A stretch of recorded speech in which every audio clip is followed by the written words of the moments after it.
গুলিবিদ্ধ হওয়ার পর জীবন মৃত্যুর সন্ধিক্ষণে ছিলেন তিনি। সিঙ্গাপুরে নেওয়ার পর স্বাস্থ্যের অবস্থা কিছুটা অবনতি হয়েছিল, তবে এখন একটি স্বস্তির খবর এলো ইনকেলাব মঞ্চের পক্ষ থেকে। স্বাগতম, আপনি দেখছেন জিবিসি বাংলা নিউজ। গুলিবিদ্ধ ইনকেলাব মঞ্চের আহ্বায়ক শরীফ ওসমান হাদির শারীরিক অবস্থার সর্বশেষ আপডেট জানাল ইনকেলাব মঞ্চ। উন্নত চিকিৎসার জন্য সিঙ্গাপুরে নেওয়ার পর শরীফ ওসমান হাদির শারীরিক অবস্থার কিছুটা অবনতি হলেও বর্তমানে তা স্থিতিশীল অবস্থায় এসেছে। আজ মঙ্গলবার এক বিবৃতিতে এ তথ্য জানায় ইনকেলাব মঞ্চ। ওসমান হাদির সর্বশেষ শারীরিক অবস্থার আপডেট শীর্ষক ওই বিবৃতিটি সংগঠনটির ভেরিফাইড ফেসবুক পেজে প্রচার করা হয়।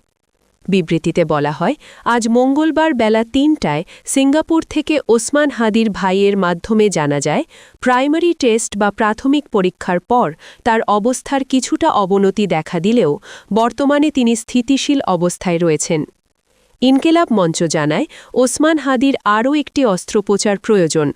তবে বিবৃতিতে বলা হয়, সে অস্ত্রোপচার করার মতো শারীরিক পরিস্থিতি এখনও তৈরি হয়নি। চিকিৎসকদের পর্যবেক্ষণে তাকে রাখা হয়েছে এবং পরবর্তী সিদ্ধান্ত পরিস্থিতি বিবেচনায় নেওয়া হবে। ইনকেলাব মঞ্চের আহ্বায়ক ওসমান হাদি ঢাকা ৮ আসনে স্বতন্ত্র প্রার্থী হিসেবে নির্বাচনী প্রচারণা চালাচ্ছিলেন। গত শুক্রবার মতিঝিল এলাকায় প্রচার শেষ করে ফেরার পথে পুরানা পল্টনের বক্স কালভার্ট সড়কে দুর্বৃত্তরা মোটরসাইকেল থেকে তাকে লক্ষ্য করে গুলি চালায়। মাথায় গুলিবিদ্ধ অবস্থায় গুরুতর আহত ওসমান হাদিকে প্রথমে নেওয়া হয় ঢাকা মেডিকেল কলেজ হাসপাতালে। সেখানে প্রাথমিক চিকিৎসার পর ওই রাতেই তাকে স্থানান্তরিত করা হয় এভারকেয়ার হাসপাতালে। অবস্থা সংকটাপন্ন হওয়ায় উন্নত চিকিৎসার জন্য গতকাল সোমবার এয়ার অ্যাম্বুলেন্সে তাকে সিঙ্গাপুরে পাঠানো হয়।